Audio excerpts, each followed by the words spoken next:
Ассаляму алейкум. Айымдар, кутмандуу кечиңиздер менен. Сиздер менен бүгүн эфирди баштайбыз. Өзүм үрүмө, өзүм кожоюнмун деген темада кыздар. Манайларыңыздар кандай? Жакшыбы?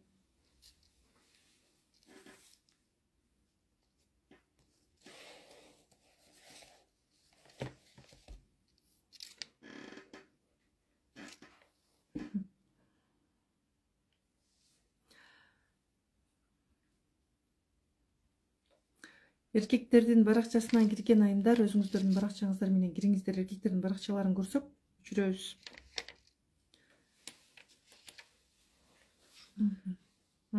Жакшы. Мага YouTube'да керек, мода YouTube бар, все. Болду анда. Рахмат. Кыздар, бүгүнкү тема өзүм үрүмө, өзүм кожоюнмун. Күндөгүдөн башкачараак тема. Бүгүн психотерапия жасайбыз. Себеби дегенде көптөгөн адамдар бар, айымдар бар. 60ка, 70ке чыгып калса эле, 50ге чыгып калса эле эл айтат, эл эмне дейт экен деп өзүнүн өмүрүндө жашай албайт. Мисалы, мага жакында бир айыл консультацияга келди. Жаңы турмушка чыккандан баштап 22 жыл болуптур азыр. 20 жылдан бери өзүнчө жашайт экен, күйөөсү чет мамлекетте жашайт экен. 4 балалуу болуп калыптыр. Келет, аялдын боюнда болот, төрөйт. Күйөөсү чет мамлекетте жүрөт. Элестетиңиз эми. Анан 18 жыл дейт, мен күйөөмө ишендим дейт. Адам ойлонуш керек да акыры. Бирөө менен жүрбөйт, ал акча таап келип атат, иштеп атат деп жүрө берипмин дейт да. Анан качан бир аял менен жазышканын дейт, мен аялым менен ажырашканмын деп жазгандарын көрүп, мен от болуп кеттим дейт да. Болбойт кыздар, андай жыныстык катнаш деген болуш керек. Азыр андай абалда жашап аткандар толтура көрүп күйүп кетесиң да. Кайнене, кайнатам эмне дейт экен, кайнежелерим эмне дейт экен, досторум эмне дейт экен, ата энем эмне дейт, бир туугандарынан тартынып өмүр сүрүп, өмүрүн ошондой адамдарга байлап өмүр сүрүп келип аткан адамдар бар. Бул сенин жеке границаңдын жоктугу, өмүрүңдү бирөө башкарганы. Бүгүн ошол туурасында сөз болот кыздар. Бул деле ошол биздин бала күнүбүзгө байланыштуу. Чоң адам, мисалы, чоң адам деген кандай болот? Ал өзүнүн ою бар. Жок, мага бул жакпайт. Менин да урматсыйым бар, мисалы да. Мага мындай сүйлөгөнгө болбойт. Мага сылык, жумшак кайрыл деген сыяктуу айтат чоң адам. Күйөөсүнө, башкаларга айтылат. Мисалы, апасы да кыйкыра берсе, апа, мага секиндирээк сүйлөшүүңүздү каалаймын деген сыяктуу. Күйөөсү кыйкырса дагы, мага кыйкырганга болбойт. Мен өзүм назикана жан болсом деген сыяктуу айталат чоң адам. Чоң адам бар, 50 жашка чыгып калган, жашы 50дө. Бирок аң сезими, түшүнүктөрү кичинекей кыздыкындай болуп калып калган. Мага көңүл бурса экен, мага ушундай жакшы сүйлөп койсо экен, мага акча берсе экен, мага жардам берип койсо экен деген. Бул ошол кичинекей кезиндеги калган түшүнүктөр. Так кыздар, аябай сулуу болуп кетипсиз деп жазып атасыздар. Нанайындарым, рахмат, алтындарым. Мен бүгүн УТРКга барып интервью берип келдим. Анан макияж кылдым. Себеби экран ушундай макияжды, кирпикти талап кылат экен. Азыр сиздерден бул жактан чыгып эле мен бетимди жууймун го. Чачтарымды жууймун, лактарды. Так кыздар. Мындай. Мен сиздерге дайым айтып келемин, Мына. Бул сиздин кичинекей кезиңиз.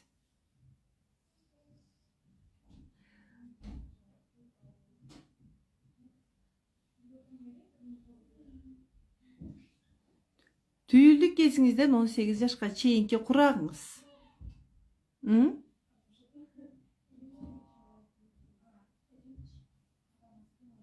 Так, түйүлдүк кезиңизде сиз кандай түшүнүктөрдү алып калдыңыз? Мисалы, мен сиздерге бир нерсе айтып кетейин, мүмкүн өзүңүздөр ойлойсуздар да. Адамдын дайыма жан дүйнөсүндө боштук болот, пустота. Же болбосо бир адам, бир аял дайыма эки адамдын кызматын кылып жүрөт. Ал атасынын камкордугун көргөн, атасынын мээримине бөлөнгөн, апасынын мээримине бөлөнгөн, бирок дайыма акча табыш керек, үйдө кылыш керек, монтиш керек. Күйөөсүнө сен мону кылып койбойсуңбу? Сен монтип койбойсуңбу? Могу жакта сабыз байлап алып эркек болуп жүргөндө ал өзүн башкара албайт, ал уул болушун каалап калган. Түйүлдүк кезден алган травмалары го бул. Эмоциялары жок, жабык, холодный да. Мунун баары биздин бала күнүбүздөн алган түшүнүктөрүбүз, тарбияларыбыз. Мына 18 жаш бул түйүлдүк кез деп атабыз, же болбосо мына 10 жашында апасы эмне деп айтат? Ай кыз, могу бетиң кантет, могу беттериң капкара болуп күйүп калыптыр го. Могу менин кызым шакмаары кыз, капкара кыз. Же болбосо эмне дейт? Могу кызымдын көздөрүн жымшыйтып эртең ким алар экен? Могу кашы жок, кашы кыска, кашы жарты кашын жеп койгон, айыбы жеп кеткен. Мурду бучук, мурдунун тешиги көрүнүп турат. Мурдун тешигинин ичиндегинин баары көрүнүп турат. Эми апаларга бул жөнөкөй эле сөз болгону менен бул бизге болуп көрбөгөндөй травма болуп калды. Өзү бир эле сөз да. Могу кыздын оозу, карасаң оозу ийигине жетип турат, жерге самсалап тийип турат ыйлаганда деген сыяктуу сөздөрдү укканда бала сөзсүз өзүнө комплекс алып калат да. Өзүн мен не тоомун деп сезет. Анан азыр ошол кыз, мына 10 жаштагы кыз, дал ушунда маанайы сынып калган кыз. Эми мен бул жөнүндө айтып эле келатам го. Азыр 40та. Дагы деле өзүн жек көрөт. Азыр терапияда мына ушул боюнча сөз болот. Кыздар, терапия жасоого даярбызбы? Психотерапия боюнча сиздердин түшүнүгүңүздөр барбы, кыздар? Айтып кетиңиздерчи. Психотерапия боюнча түшүнүгүздөр барбы? Кимдин түшүнүгү жок психотерапия боюнча? Мен сабагыма катышып жүргөндөр, жана башка жактан алып жүргөндөр бар. Оозорум куруп атат. Терлери чыгып атат. Даярмын, түшүнүгүм жок дейт. Эркек балдарда да ушундай болот, сөзсүз болот. Кыз балдардан дагы до такой степени кирип кеткен го. Эркек балдар деле.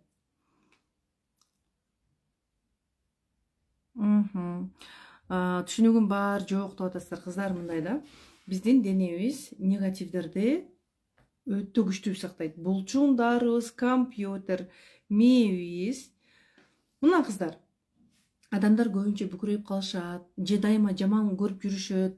Адамдар жаман нерсе жаратпайт. Аллахым жаман нерсе жаратпайт, кыздар. Адамдар неге өздөрүн жаман көрүшөт? Мисалы, мага бир назик аял келет да, ушунчалык назиксиз десем, жок, ай мен койчу, мен эркекке окшоп турам го дейт. Өзү билбей барак сүйлөп атат го. Назик да. Ой, жок дейт. Мен кайдан, мен өзүм эркекке окшоп турам го дейт. Ал болбойт, ал назик сонун болуп, чойлуп сүйлөп турса деле, ал өзүн эркек сезет. Өзүн кабыл албаган аял толуп кетет.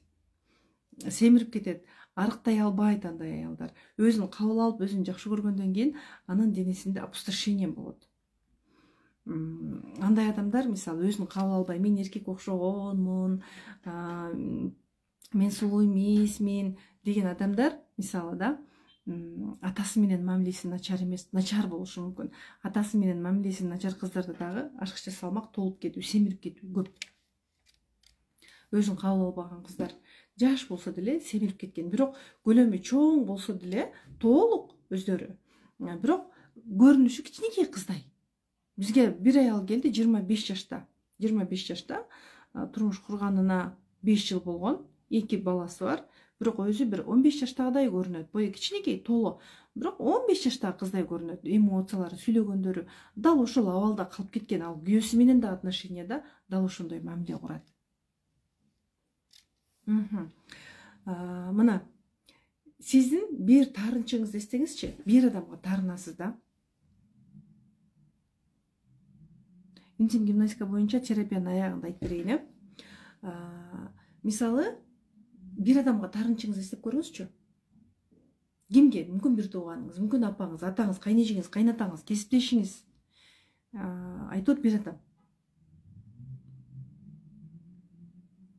Канча жыл болду? Канча жылдан бери таарынып жүрөсүз?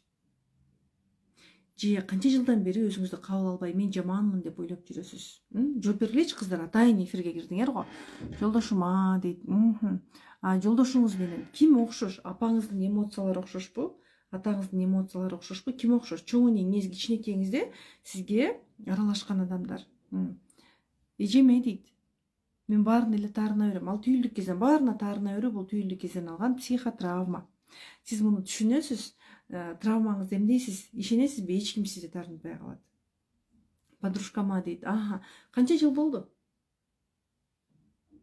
Атама, апама канча жыл болду? Караңызчы, эми караңыз. Дал ошол адамдарга таарынгандан кийин сиздин эмоцияларыңыз өзгөрдүбү?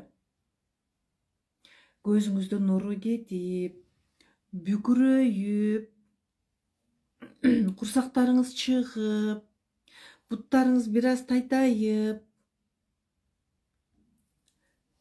ийектериңиз, можактарыңыз бир аз можакка түшүп. Байкасаңыз, сиздин походкаңызда бир аз өзгөрүү болдубу? Походкаңызда, эмоцияларыңызда.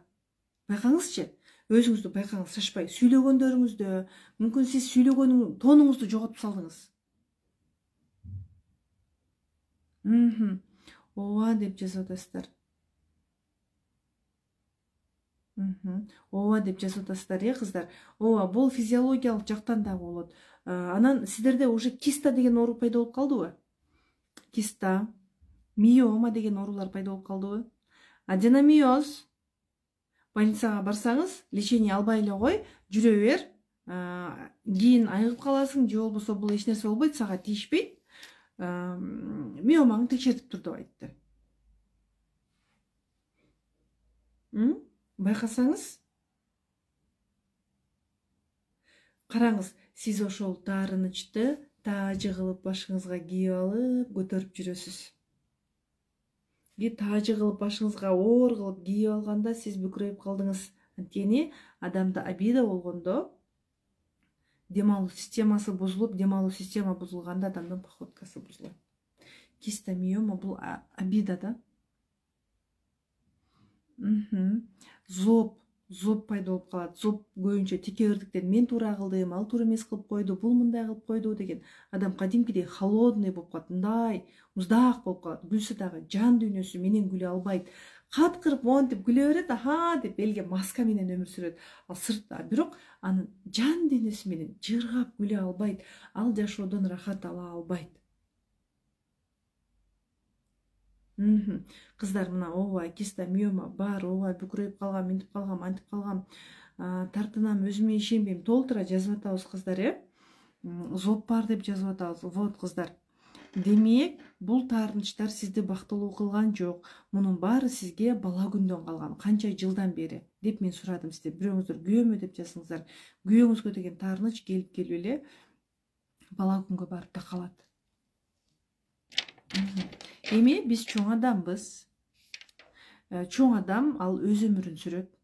Адамдардан коркпойт. Алла гана жаратуучу экенин билет. Алла гана өмүрдү түздөүчү экенин билет, кыздар. Көп адамдар бар. Адамдар мойнуна отуруп алган болсо деле, ушул ажырашып кетпейин, мынтип кетпейин деп коркуп атат. Өмүрүңдү Аллага тапшыр. Сен туура жолдон адашпа. Инсан экениңди түшүн, оюңду ачык айт. Күйөөңө мисалы, уруп атабы, жок, мен урба. Менин денемди оорутпа. Мен денемди жакшы көрөм. Мага катуу сөз айтпа деп сен айтышың керек, өзүңө эмне керек экенин билип. Анан сен ла катуу сүйлөп атып, мага катуу сөз айтпа дегенге акың жок. Өзүң дагы бирөөнүн границасына кирбе. Адамдарды сын такпа, адамдарга сын айтпа. Адамдарга сын айтканга сенин акың жок. Биринчи, сен туура эмес сүйлөп алган жоксуңбу? Сөзүңдү контролдо. Эгер сен туура эмес сүйлөп алсаң, анда туура эмес жоопко даяр болушуң керек. Туура эмес жоопко даяр. Кээ бир адамдар бар, өздөрү сүйлөйт. Аларга жараша сүйлөп койсоң, өздөрү таарынат. Сиз андайлардан болбошуңуз керек. Туура эмес сүйлөдүңбү? Демек, ал сен үчүн норма, туура эмес жооп. Даяр бол. Ук, түшүн, вот, ооба, мага жооп бул деп түшүн, кабыл ал, обида аз болот. Кээ бир адамдар өзү сүйлөйт, өзү таарынат, ага жараша жооп берсең, ал таарынып, мага мынтип койду. Нет, кыздар, болбойт. Жана кичинекей бала, эки бала ойнойт дагы, конфет да. Мисалы, конфетке экөө мелдешип кетти да, мисалы да. Конфетти жана утуп алган адам алып койсо, мен конфетимди алып койду деп жана утурган бала ыйлап жүрөт го. кудум ошондой болбошубуз керек. Кичинекей бала состояниясында калып калбашыбыз керек, кыздар. Так, эми мына сен өзүңдү коргой албаганда дагы, сен өзүңдүн өмүрүңө өзүң кожоюн боло албаганда дагы сенин өмүрүңдө нече түрлүү сыноо болот. Анткени кара, мына колуң бар, колуң карачы. Көзүң бар, карачы.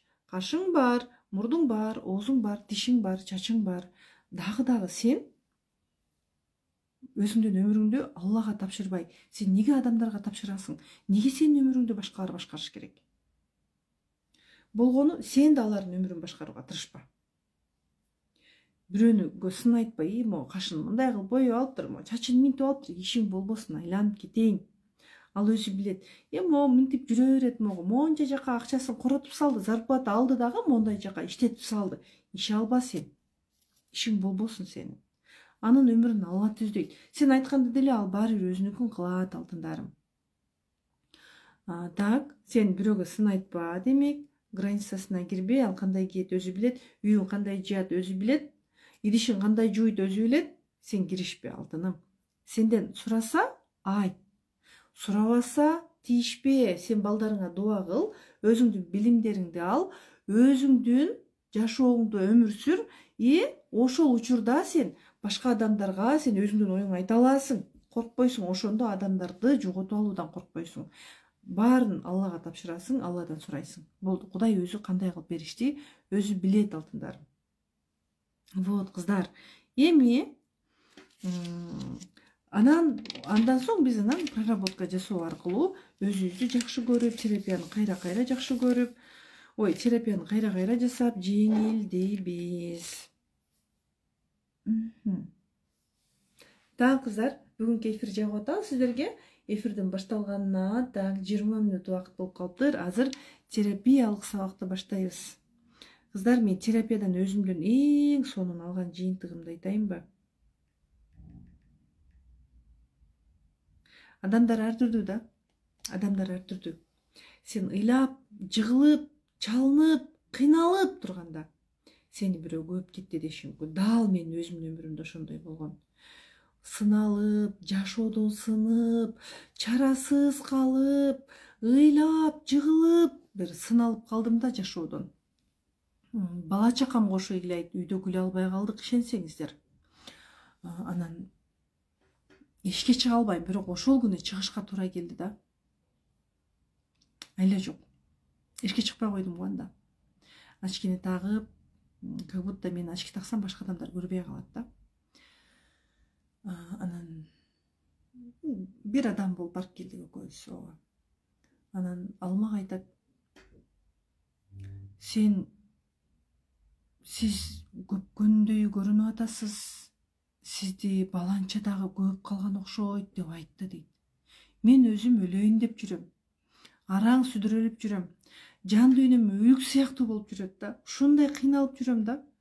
Анан мен ушундай сөз уктум. Мен айттым: мен көпкөндөй көрүнүп атамбы десем. Ооба, сизди баланча көпкөндөй көрүп, баланча сизди көп калган окшойт деп атат да. Анан мен сизге ошону айтайын дедим да. Сиз ошондой көрүнүп атасыз да. Тилин чайнап ошентет. Анан мен айттым: мен жан дүйнөм кыйналып жүрөт десем, кайра мени урушатпайбы? Болду чем, сен кайра эле сен тарын айта бересиңби деп. Анан мээм ачылды да. Өздөрү айтып алып, сен өздөрүнүн айткан сөзүн өзүң айтсаң, булар ыйлайт экен го, тарынат экен го кайра. Мен эмне болуп атам өзү? Деп үйгө келдим, ыйладым, ордумдан турдум, бүттү дедим. Адамдар өздөрүнүн сөзүнө өздөрү тарынат экен. Мени күнөөлүү кылат экен. Кой, давай, болду, ордумдан турайын. Аяк башымды жыяйын деп анан аракет кылдым. Ошентип Алланын жардамы менен мен ошол сыноодон чыктым, Аллага шүгүр. Дал ошол обидалардан кийин менде бир таарыныч калып калды да. Катуу таарыныч калып калды. Өзүм интим гимнастика тренеримин да. Интим гимнастика боюнча тренерлер даярдап жүрөм. Психологмун, адамдарды кабыл алып жүрөм. Психотерапия жасатам. Өзүм ошол обидаларыман менин жатынымда оору пайда болду. Чын айтайын, кыздар, текшерилгенден уялдым. Анткени өзүм Киста миома деген бул обида. Обиданы мойнуңа көтөрүп жүрбөй, сен киста миомаңдан арылуу үчүн биринчи обидаларың менен иште деп айтып жүрөм го. Ооба. Мен муну дайыма айтып келем кыздар, башкаларга сабак болуп калсын деп. Анан жатыным ооруй берет. Көнүгүү жасасам ооруйт. Например, биздеги базовый техникаларды киста миомасы барлар жасай берет дагы, Наули Удиана качелилерди киста миомасы барлар жасатпайбыз да. Анан өзүм Наули качели жасасам, кадимкидей жатыным ооруйт да. Бир нерсе пайда болуп калды деп өжөлөнүп эле жасап жүрөм, болбой эле ооруйт. Ошол бир нерсеге переживать этсем деле ооруйт. Тынымсыз айтор менин жатын тушум ооруп калды, күн түн ооруп калды. Түндө уктаганда гана сезбейм, бирок түндө ойгонуп кетсем деле ооруп аткан болот. Ошентип айызым токтоп калды. Аябай переживать эттим, климакс болуп калдымбы деп. Ортодо көпкө чейин айызым келбей калды. Ай сайын айызымды күтөм, айыз жок, жатыным ооруп атат. Ошо үмүттү үзүм да айыздан, барып точно текшерилип келүү керек деп. Бирок уялдым, өзүм интип жүрөт го деп. Башка улуттагы гинекологдорду издей баштадым. Анын медсестрасы вдруг кыргыз болсо, анан мен ушинтип айтсамбы деген сыяктуу эми куру намыс боло берди да.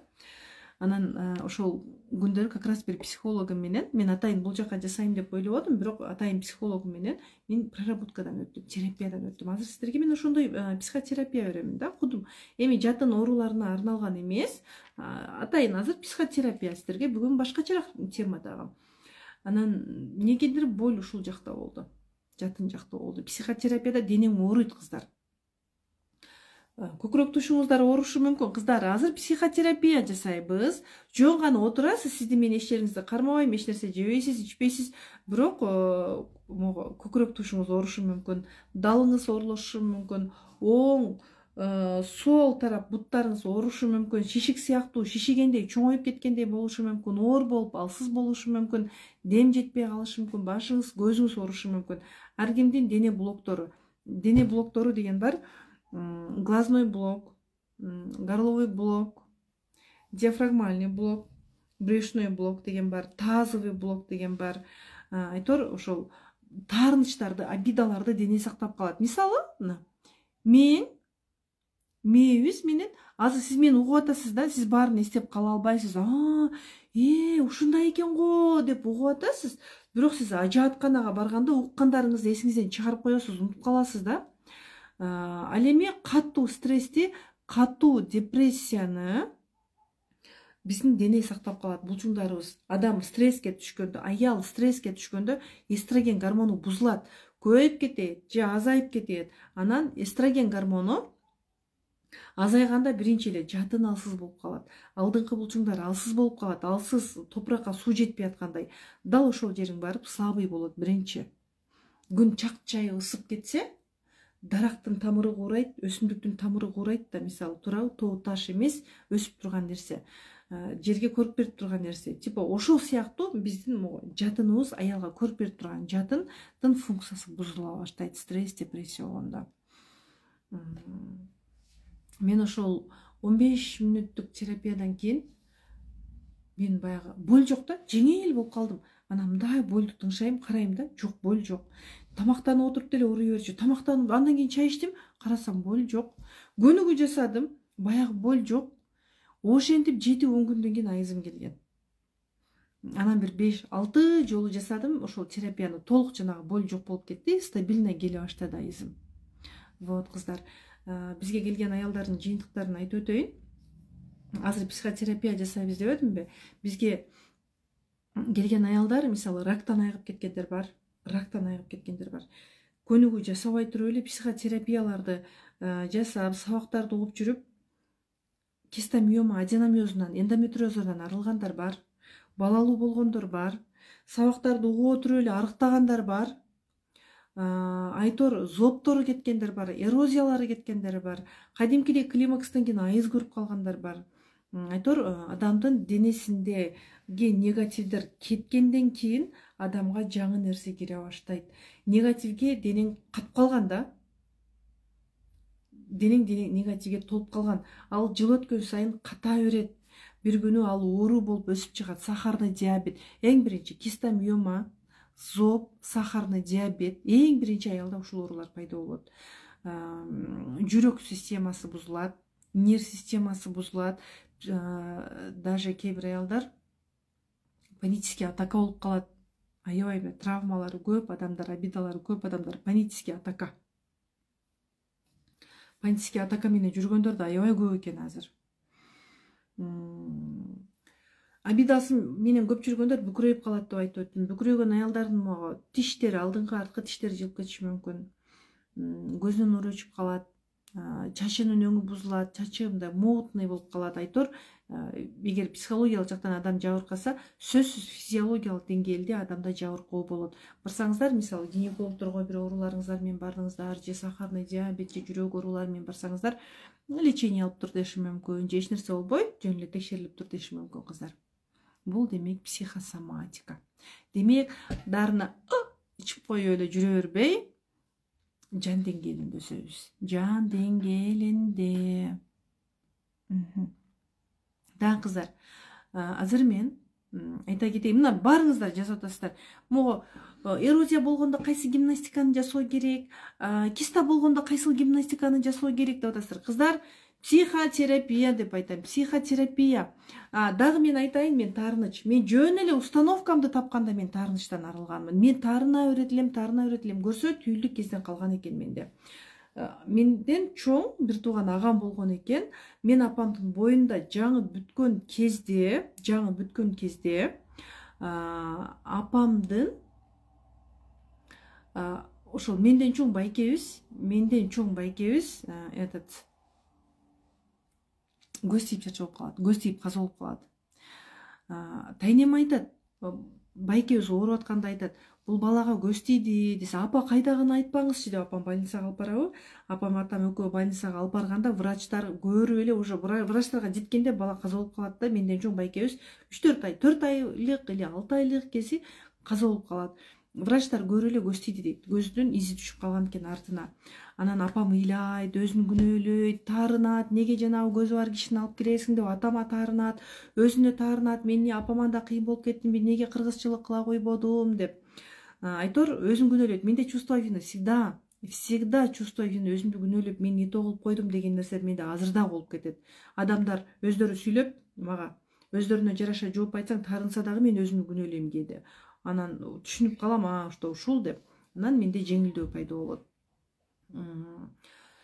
100% жок болуп кетет деген нерсе жок.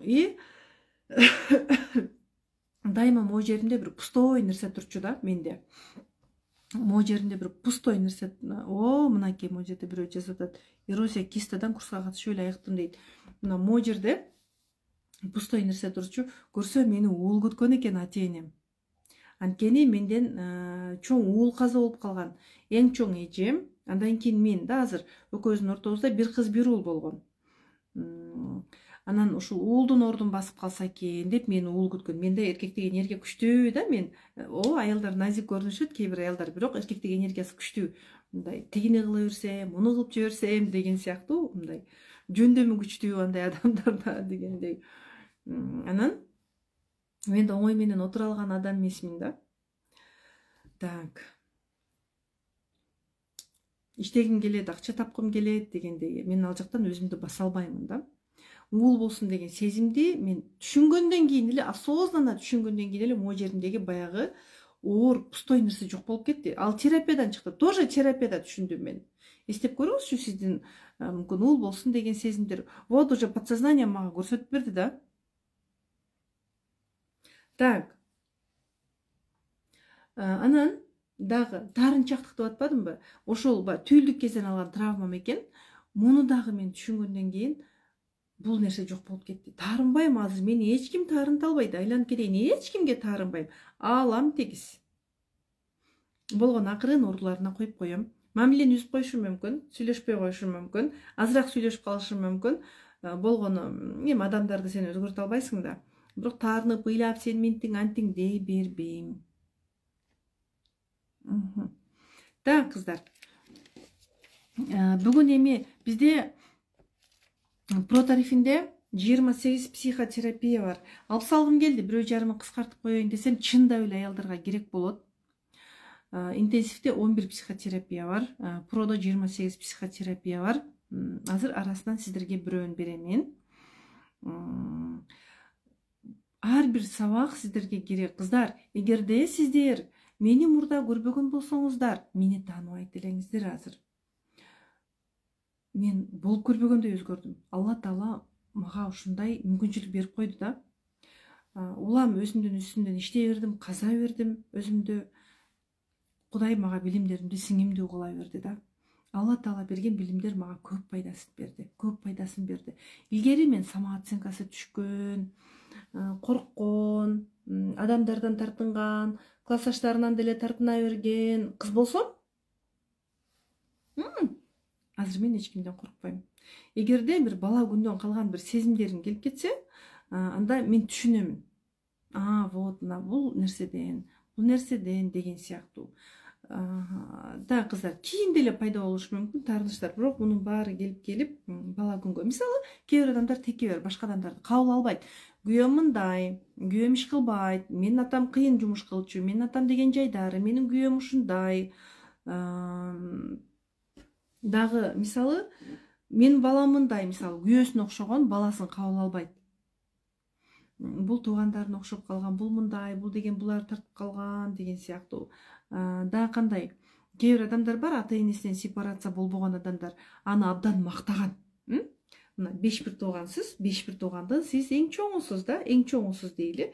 Сизди дайыма мактап апаңыз башына көтөрүп жүрөт. Ой, мына баланчаны уккула, мону уккула, ушунуку туура деп. Дайыма ушуну менен кеңешет дагы, мо бир туугандарын дагы мога айтат да. Карасаң мо баланчаны кечке, маанайы жок жүрөт, мындай мо. Семиз мо карасаң монун көкүрөгүн кара, иттин башындай болуп, эмчегин карасаң иттин башындай болуп. Мону карасаң мо минтип жүрөт кечке. Могу бессознательно азыр 50-гө чыгып калса да, азыр угуп отурасыз сиз мени, 50-гө чыгып калса дагы башка мо окшогон адамдарды көрсө, анын критикасы ойгонуп кетет. Анткени апасы салып берген установка бар. Андай адамдарды кааласа, каалабаса бул кабыл ала албайт. Бул мындай экен, бул тигиндей экен деп адамдарды дайыма сындап жүрөт. Башкаларга дайыма акылын айтып, меники туура деп өмүр сүрөт.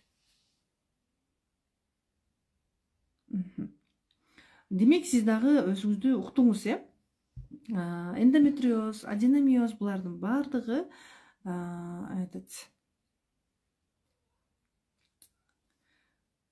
обида, таарыныч, өзүң күнөөлөө.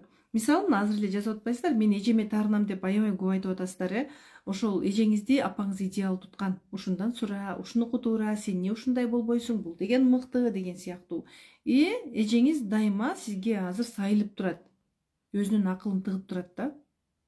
Меники туура деген сыяктуу. Сиздики вроде туура, сиз деле туура кылдыңыз, бирок сиздин закон өтпөйт. Мисалы, сиз той кылып атасыз, үй бүлөдө да. Мо 5 бир туугансыз да, мо эң чоңуңуз дейличи, мына бул эң чоңуңуз, бул сиз дейли. Тойду сиз өткөрүп атасыз да. Сиз вроде туура эле кылып атасыз, бирок мо келет дагы, ай мону мындай эле кылып койсоң болот же, муну мындай кыл деди. Сиз бессознательно монун айтканын кыласыз, ушунуку туура дейсиз. Жок, мындай да жарайт, туура эмес болсо туура эмес болот чыгар. Мен ушундай кылгым келип атат дей албайсыз, анткени сиздин мээңизде сизге уруксат бере турган нерсе жок, уруксат бербейсиз да өзүңүзгө. Так, кыздар, суроолоруңуздарга анан жооп берем, терапиядан кийин жооп берем. Азыр терапияны баштайбыз. Денеңиздерди бош коюп отуруңуздар. Жасаңыздарчы, кыздар, эринбестен жасаңыздарчы. Мен сиздерге терапиямды азыр эми кичине жеңил формат кылып берем. Кыздар, терапияда азыр бир аз денеңиздерде ооруксунуу болот. Денеңиздерде ооруксунуу болсо, мындай кыласыз, денеңизде ооруксунуу болсо, ошол денеңиздеги ооруну бир сезим менен сыртка алып чыккандай сезиңиз да. Аракет кылыңыз да, мисалы, могу кол менен тартып, мына сиздин көкүрөгүңүз катып калды дейли, терапияда сиздин могу көкүрөгүңүз катып калат да. Мисалы, көкүрөгүңүз катып калды, ооруду, ушул жериңизде бир нерсе тургандай, тыгылып калды, мык сайылып калгандай, катуу темир сайылып калгандай бир сезим болуп деп кыйналасыз да. Дал ушул нерсени мындай кол менен тартып чыгаргандай дегендей же оозуңуздан сууругандай бир сезим. Андай тартыштардын баарын биз сезим менен тарттык го кыздар. Эми мен бир аз комментарийди өчүрөм. Комментарийге фокус бербейбиз. Азыр терапия жасайбыз.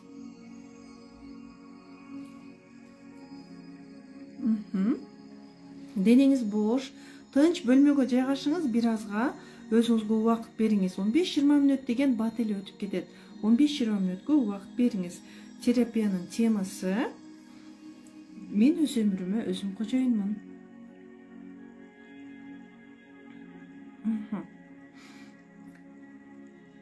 Тынч жерге жайгашыңыз. Көзүңүздү ачпаңыз. Эгерде кыздар, терапия арасында дем жетпей, абдан кыйналып, башыңыз чыңалып, жарылып кетейин деп, чыдабай кулап кетейин деген оору болсо, бир көзүңүздү ачып, айлананы карайсыз. Кайсы жердемин? Үйдөмүн, столдо отурамын, мына колдорум, буттарым деп терең дем алып кайра улантасыз. Абдан кыйналган боюнча отура бербеңиз да. Бир 2-3 миң кыздын арасынан бирөөсү скорый помощь менен кээде больницага барып калышат да. Бул дары ичпей эле койгула, башыңар ооруп калышы мүмкүн, дары ичпегиле. Душка түшкөн жакшы сезинип, мен айтып берем, эфирдин аягына чейин бирге болгула кыздар. Мен эфирдин аягында эмне кылуу керек экенин айтамын, сиздер менен кайтарым байланыш кылып. Айтор денеңдеги нерсени, ошол буюмду эмне менен чыгарууга болот? Дал ошондой сезим менен чыгарасыздар кыздар, макулбу? Сүйлөшүп алдыкпы? Ошол кыйналып кетсеңиздер, бирок мындай сиз чоң адам позициясында караңызчы. Кыйналып кеттим деп эле көзүңөрдү ачып албагыла. Көзүңүздү ачпай туруңуз. Макулбу? Көзүңүздү ачпайсыз. Терең дем аласыз. Терең дем чыгарыңыз. Таманыңыз жерге тийип турсун. Колдоруңузду кайчылаштырбаңыз. Көзүңүздү жумуңуз. Көздү жумганда биздин подсознаниябыз биздин денебиздеги негативдерди көрсөтүп берет. Көзүңүздү ачпаңыз. Терең дем алыңыз. Жай деп чыгарыңыз. Дем алыңыз. Жай деп чыгарасыз. Дем аласыз. Жай деп чыгарасыз. Элестетиңиз, көзүңүздүн алдында 4 бурчтук бар. 4 бурчтуктун бир бурчун караңыз. Экинчи бурчун караңыз. Үчүнчү бурчун караңыз. Төртүнчү бурчун караңыз. Дем алыңыз. Дем чыгарыңыз. Дал азыр бала күнүңүздү эстегенде кайсыл жаш курагыңыз көз алдыңызга келет?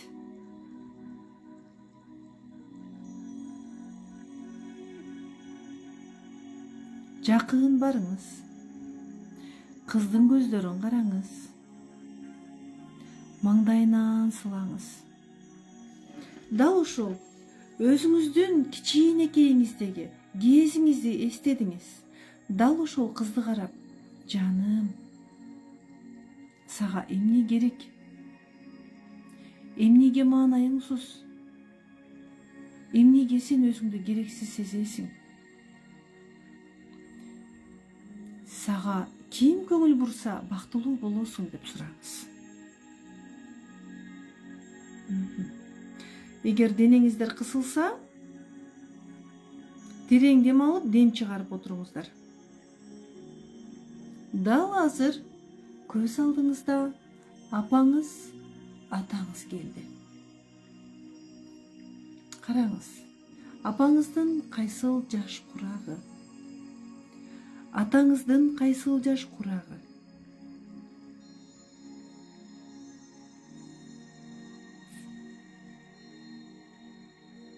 Апаңыздын, атаңыздын көздөрүн караганда эмнени көрдүңүз? Сизде кандай сезимдер бар? Кандай көз караш менен карап турасыз? Кандай көз караш менен? Дал ошол кичинекей кыз ата энесин кандай көз караш менен карап турат? Байкаңызчы, дал азыр сиз башка адамдарга караганда ушул көз караш менен карайсызбы?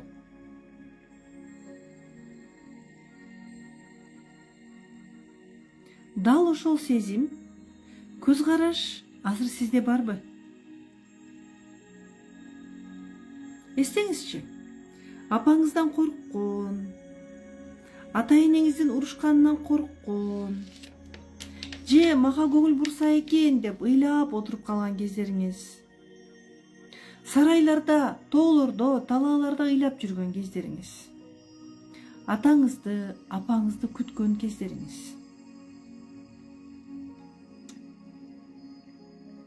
Дал ошол сезим азыр сизде барбы?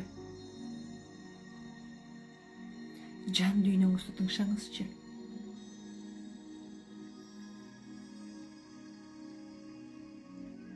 Дал ушул кичинекей кыздын сезимдери азыркы сезимдериңизге окшошпу? Эми караңызчы. Азыркы курагыңызда айлана чөйрөдөгү адамдарга сиздин мамилеңиз кандай? Алардын сизге болгон мамилеси кандай? Коркуу, тартынуу, адамдарды жоготуп алуудан коркуу, аларга жагынуу, алардан үмүт кылуу сезимдери барбы? Эстеңизчи, акыркы жолу сиз ким менен келишпей калдыңыз, кимден корктуңуз, кимден тартындыңыз? Дал ошол адамдын образы сиздин ата энеңизде барбы? Же дал ошол пикир келишпестикте сиздин сезимдериңиз кандай болду? Дал ошол сезимдер сиздин бала күнүңүздөгү сынып калган сезимдериңизге окшошпу?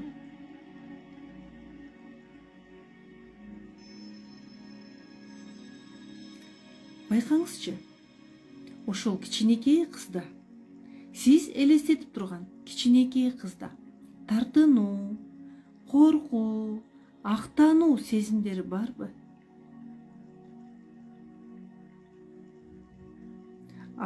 Дал азыр сиздин жан дүйнөңүздө ошондой сезимдер барбы?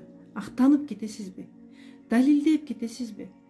Коркуу, төмөн сезинүү барбы?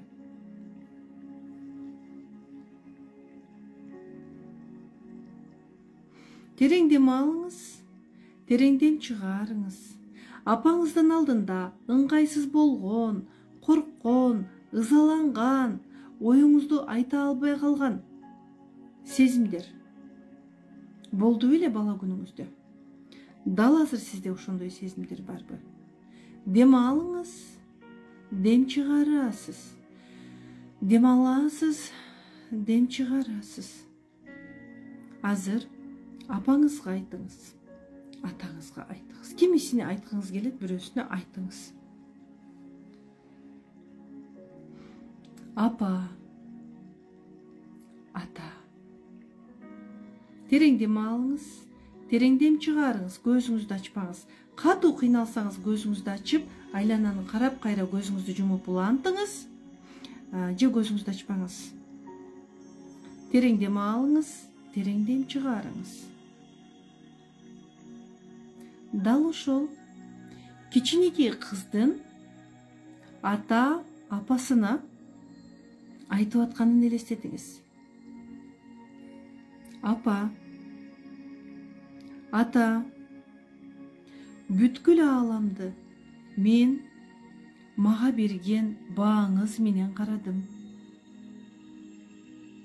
Сиздин алдыңызда көп жолу кандай ыңгайсыз болсом, сизден корксом, сизден тартынсам, мен башка адамдардын алдында дагы ошондой сезимде болдум. Сиз мага кандай карасаңыз, адамдар дагы мага дал ошондой карашты. Апаке, атаке, мен азыр сизден алган сезимдери менен өмүр сүрүп келемин. Өз өмүрүмдү өзүм башкара албаймын. Дем алыңыз, дем чыгарыңыз. Айтыңыз, мен өзүмдү салыштырам. Сиздин образыңызды күйөөмдөн жана башка адамдардан көрөмүн. Сиз мени таяктагандай, күйөөм дагы мени таяктайт. Таяк жеймин. Адамдардан төмөн сезинемин. Адамдарды кабыл албаймын.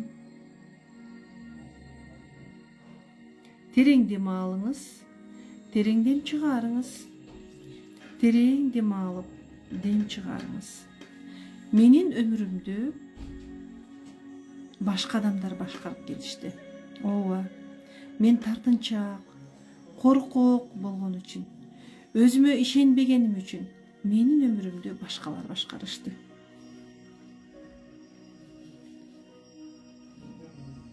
Терең дем алыңыз, терең дем чыгарыңыз. Азыр денеңиз кандай? Өзүңүздү кандай сезип турасыз? Денеңиздин кайсыл жери оор болду? Башыңызды караңыз. Колдоруңузду караңыз. Көзүңүздү ачпай карайсыз, сезиңиз. Далыңыз, көкүрөгүңүз, буттарыңыз оор болуп кеткен жокпу? Чымырап алсыз болуп кеткен жокпу? Башыңыз ооруп кеткен жокпу? Далыңыз оор болуп бирөө отуруп алгандай болдубу? Көкүрөгүңүзгө бир нерсе тыгылып калгандай болдубу? Тамагыңызга бир нерсе тыгылып калгандай болдубу? Көкүрөгүңүзгө бир нерсе туруп калгандай болдубу? Караңызчы.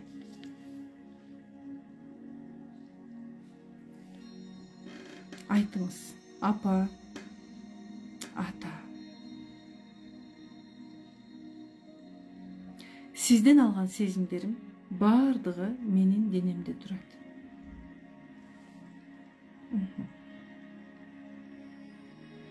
Денеңиздеги ооруктардын баардыгын караңыз. Эмнеге окшош? Эмнеге окшош?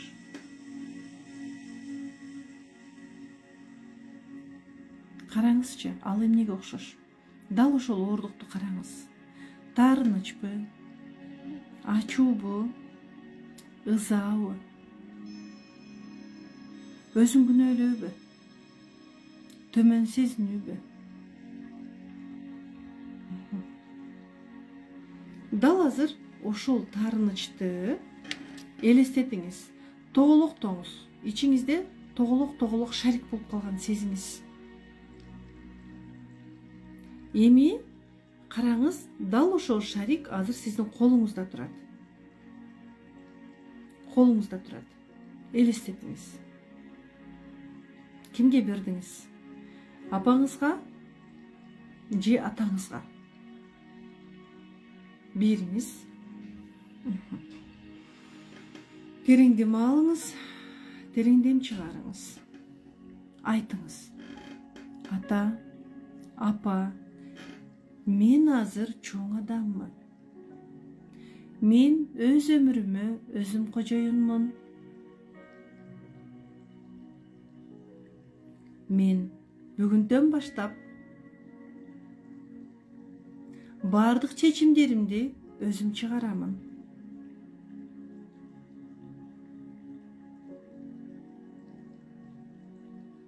Терең дем алыңыз, терең дем чыгарыңыз.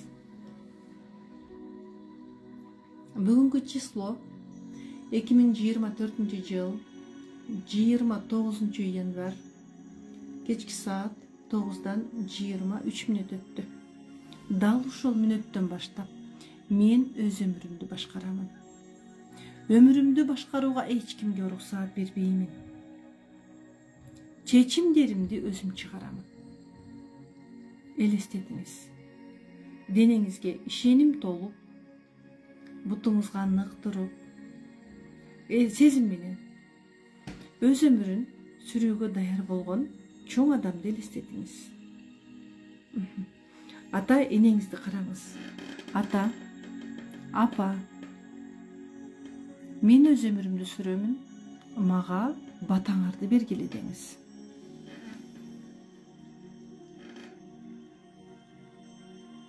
Ата энеңиз сизди карап, кызым, караңыз, элестетиңиз, кызым, сен өз өмүрүңдү сүр. Өз чечимдериңди чыгара аласың. Сенин колуңдан келет, деди. Мээге жаңы образ көрсөтүңүз. Кызым, сенин колуңдан келет, деди.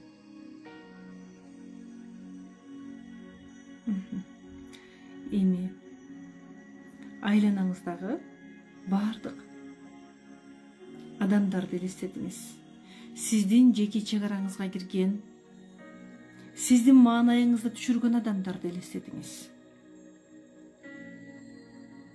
Өмүрүңүздү башкаргысы келген, сизге жаман сөздөрдү айта берген адамдарды элестетиңиз.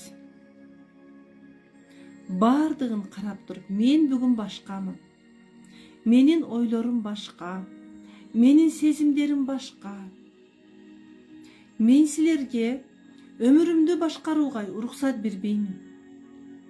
Мен өз өмүрүмө өзүм кожоюнмун. Силер өз өмүрүңөрдү сүргүлө. Мен өз өмүрүмдү сүрөмүн. Силер өз жашооңорго дуба кылгыла. Менин жашоомдо мага мугалим болуп, көп нерсени үйрөттүңөр. Ага рахмат. Терең дем алыңыз. Терең дем чыгарыңыз. Эми айтыңыз аларга, мен Алладан гана төмөнмүн. Эгер бир адамга көпчүлүк айта албай атсаңыз, бирден көз алдыңызга алып келип айтып атканыңызды элестетиңиз. Мен Алладан гана төмөнмүн. Алладан гана коркомун. Алланын алдында гана алсызмын. Мен сенден коркпоймун. Мага Алла жеткиликтүү. Алла бар, мен бар. Дем алыңыз, дем чыгарыңыз. Мени пайдаланууга бүгүндөн баштап, менин өмүрүмдү башкарууга, мага келип, ички жаман сезимдериңерди чачканга мен уруксат бербеймин. Дем алыңыз, дем чыгарыңыз. Дем аласыз, дем чыгарасыз. Азыр денеңиз кандай? Денеңизде оорусуу барбы?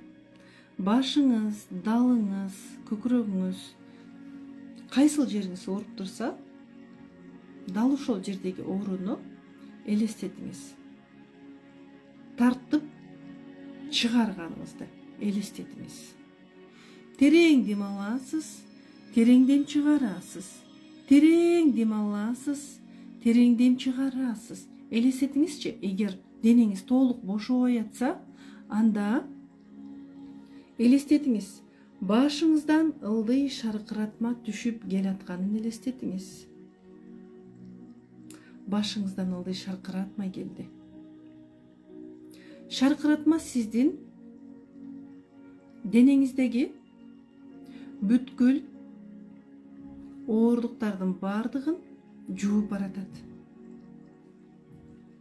Арасында щелочь кислота бар деп элестетиңиз.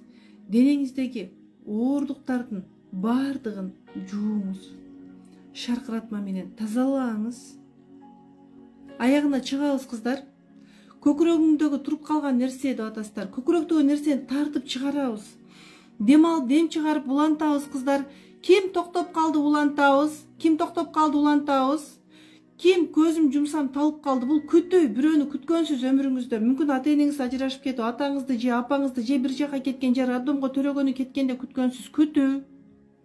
Тамагымда бир нерсе туруп калды. Вот, кыздар, терең дем алабыз.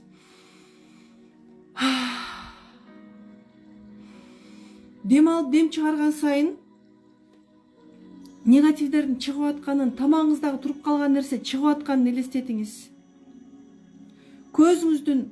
Көзүңүздөгү талып калган нерсе эмнеге окшош?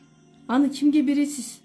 Чыгарыңыз. Прям эч нерсе болуп кетпейт, моундай кылып тартып чыгарыңыз. Алып бересиз. Башыңыз ооруп кетсе да, ооба, башыңыз ооруп кетсе, көп адамдарга кудай болуп жүрөсүз. Баарыңардын проблемаңарды өзүңөргө тапшырамын.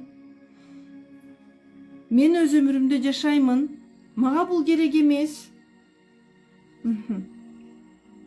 дем алып дем чыгарасыз. Далы менен женский жак ооруду. Оору эмнеге окшош?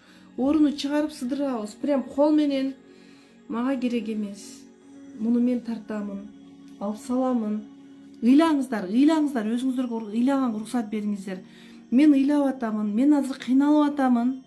Менин өмүрүмдү башкарууга уруксат бербеген, мен кыйналып атамын деген сыяктуу. Жүрөгүм сыгылып кетти. Ооба. Сыгылып кетсе, ошо жүрөктөгү сыгылган нерсе эмнеге окшош? Ашказанда бир нерсе кекирип атам. Ооба. Кекирүүгө уруксат бериңиздер, кусканга уруксат бериңиздер. Шалдырап уйкум келди. Денеңиз бошоду окшойт, Далым оор болуп кетти. Далыңыз да ооруп атат. Кыздар, давайте. Иштейбиз. Эгер ушул боюнча калып калсаңыз, жылдап калып калат.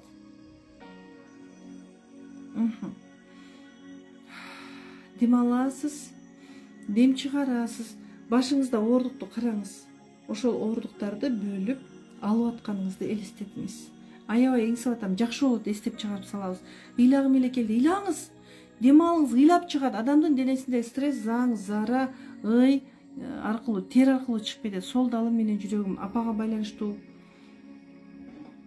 Кускум келет, кусуп келиңиз. Терең дем аласыз, иштен чыгып кетиш керек. Табарсыгым катып атат. Вот, кыздар, көрдүңүзбү? Табарсыгыңыздагы ооруну мага керек эмес. Бул сезим меники эмес. Бул сезимдерди өзүңөргө кайтарамын. Мен мунсуз жашагым келет. Таарынычсыз жашагым келет. Кудай айткандай жашагым келет. Мага керек эмес бул. Мага керек эмес. Мен мунсуз жеңил жашагым келет. Тамагыңызбы, башыңызбы? Кыздар, давай, оң бутум, сол бутум, ата-энеге байланыштуу. Дем алыңыз, дем чыгарыңыз. Элестете албай атам. Анда психика кургойт.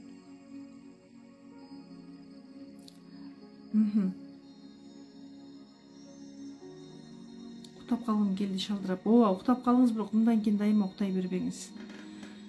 Дал эмне үчүн ооруду? Өмүрүңүздү башкалар башкарып атпайбы? Далым уюп атат. Ооба, өмүрүңүздү башкалар башкарды.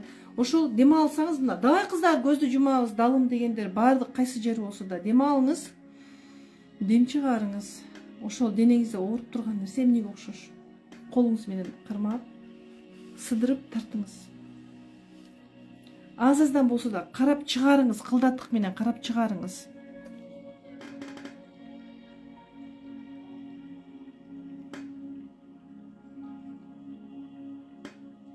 Далым эки колум.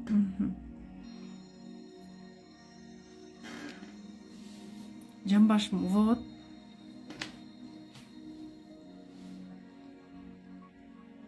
Кайсыл жериңиз болсо, көкүрөктүн үстү катып калды. Кыздар, давай сыдырабыз. Маткам ооруп атат, көрдүңүзбү? Обида, киста. Кимге бергиңиз келет маткадагы ооруну? Бериңизчи. Кимге бергиңиз келет? Бериңиз. Жүрөгүм сыгылды, анан сандын үстү сөөк. Вот, караңыз кыздар, ошол бүткүл денеңизде сандагы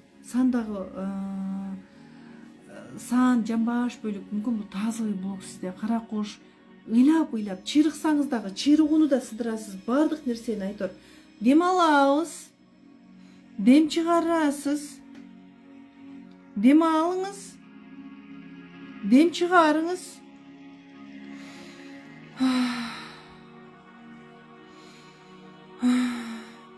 Жаныңызды карап кучактаңыз. Жаным, сен мынча көп таарынычты көтөрүп жүрөсүң.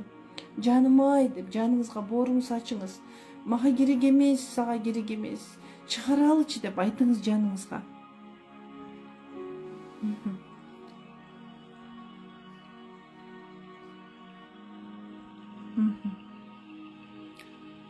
Жаным о деп айтыңыз. Керек эмес, келчи, жардам берчи, чыгаралычы. Жаным деп жаныңызды ачып өзүңүзгө сыдырыңыз денеңизден.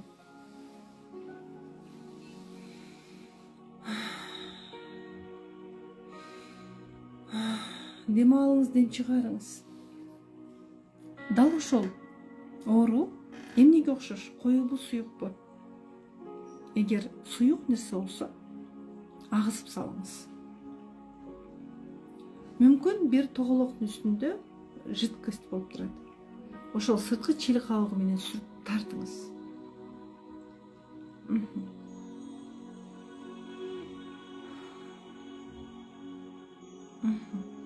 Дем аласыз, дем чыгарасыз. Дем алыңыз, дем чыгарыңыз. Жаным, сен инсансың. Кучактагыз өзүңүздү. Өз өмүрүңдү сүрүүгө сен милдеттүүсүң. Сенин жашооң башкалардан көз каранды болбосунчу. Өмүр деген поезд. Мен дагы адамдар айтат экен деп, башкалардын ою менен канча жыл өмүр сүрөйүн. Алла берген өмүрүмдү Аллага гана байлап жашайынчы. Дем алыңыз, дем чыгарыңыз. Мага бул таарынычтар керек эмес. Алла өзүң жардам берчи. Мыктылыкты өзүңө бердиң. Мыктылыктын баарын өзүңө бердим. Мен мыкты болбоймун. Мен алсызмын. Сенден мыктылыкты талашпаймын. Таарынычтардын баарын өзүмө кайтарайынчы. Өзүң жардам берчи деп денеңизден бөлүп чыгарыңыз. Терең дем алыңыз, жаактарым карышып калды. Терең оозуңузду чоң ачып.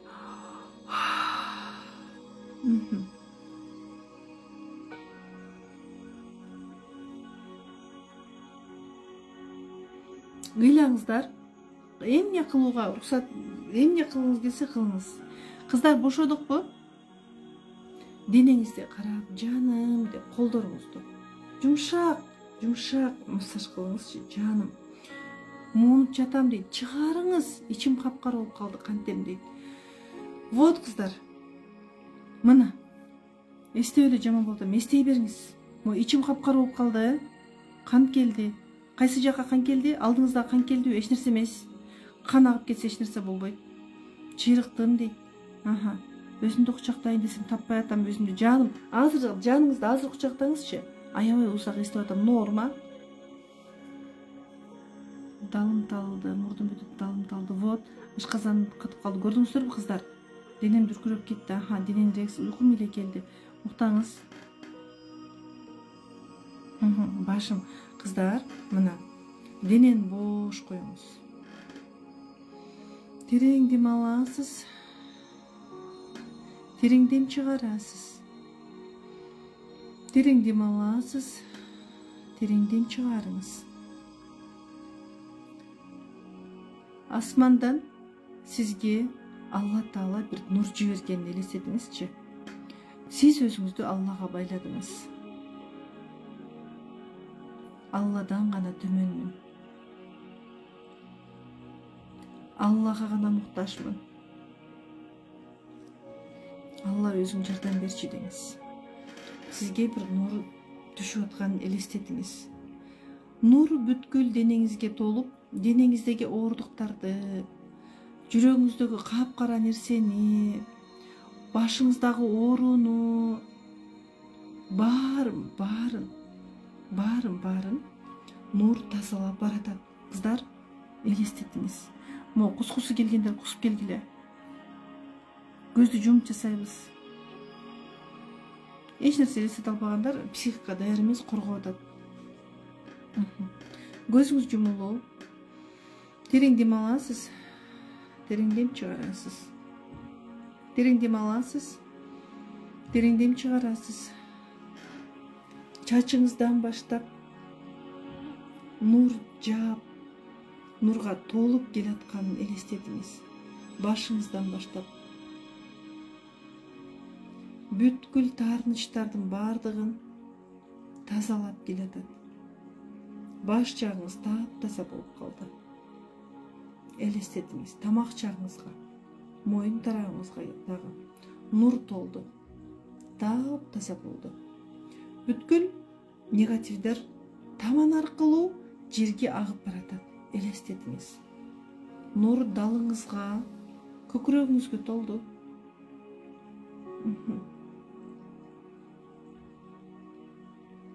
Көкүрөктөгү ачышууну, ооруну, далыдагы ачышууну, денеңиздеги нур жерге агысып баратат. Элестетиңиз. Көкүрөктөн ылдый, таап-таза. Бел тарабыңыз. Денеңиз, бүткүл денеңиз нурга толуп, сан, жан баш бөлүктөрүңүз баары денеңиз нурга толуп, таманыңыз аркылуу жерге агып чыгып баратат. Элестетиңиз. Терең дем алыңыз, тереңден чыгарыңыз. Терең дем аласыз, тереңден чыгарасыз. Таманыңыздан негативдер ағып, жерге сіңіп атканын элестетиңиз. Сиз моокумуңуз канып карап турасыз. Мен өз өмүрүмдү өзүм башкарам. Мындан кийин эч кимдин сезимдерине муктаж эмесмин. Алла мага жеткиликтүү деп айтып атасыз. Элестетиңизчи.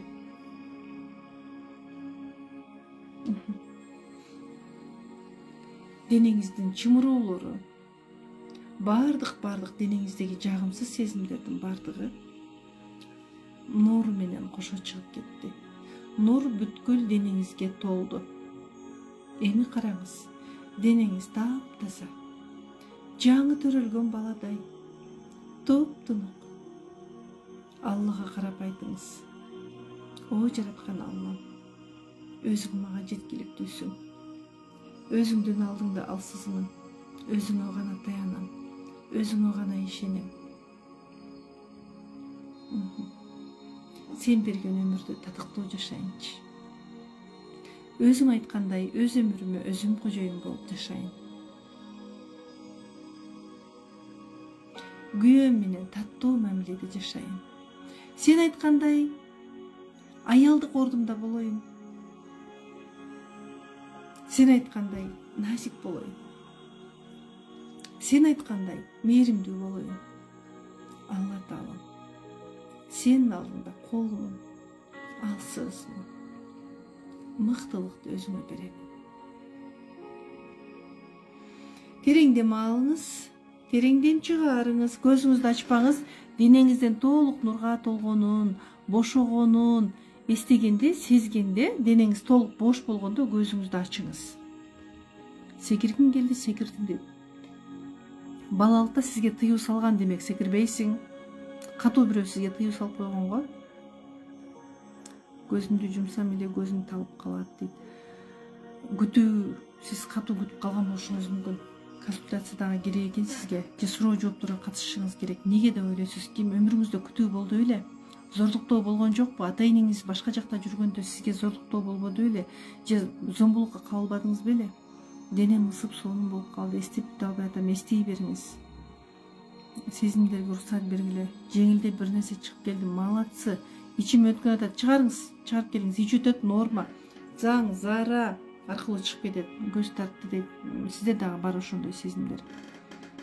Эстеп бүтө албай атам, эстей бериңиз. Буттарым кызыды дейт. Мынча сонун болуп калдым дейт. Молодцы. Терең дем алып, дем чыгарып. Мен да сонун болуп калдым, жеңилдеп. Ой, кыздар, мен ушуну күттүм го. Терапиядан кийин ой, аялдардын жеңилдегенин күтөсүң го. Молодцы, жеңилдеп тердетим дейт. Вот кыздар, тери менен чыгып кетти го. Дем жетпей муунай өрдүм, чыгарды, белим ооруду. Психосоматика, мүмкүн сизде грыжа, психосоматика. Шаарга барып жолуксам болобу дейт. Консультацияга келерде жазылып анан келишиңиз керек. Менин аркам ооруп турат. Кыздар, пландабай эле келе берет кээ бир аялдар. Барам мен, жолугам деп. Атайын жазылып келгиле да кыздар. Мен сиздердин келишиңерди карап офисте отурбайм да. Офисте жумушума барам, башка нерселерди кылам. Же планым болот, же терапия өткөн болом. Анан көбү көрүп тура беришет. Мен жолугуп кетейин деп. Жок, билип анан барыңыздар. Аркам ооруп атат. Эфир сакталат, бошогон кыздар кайрадан жасаңыздар. Матка трубаларым ооруду. Көрдүңүзбү? Жеңилдеп көкүрөгүм ачылды, башым, бөйлөгүм ооруду. Психосоматика.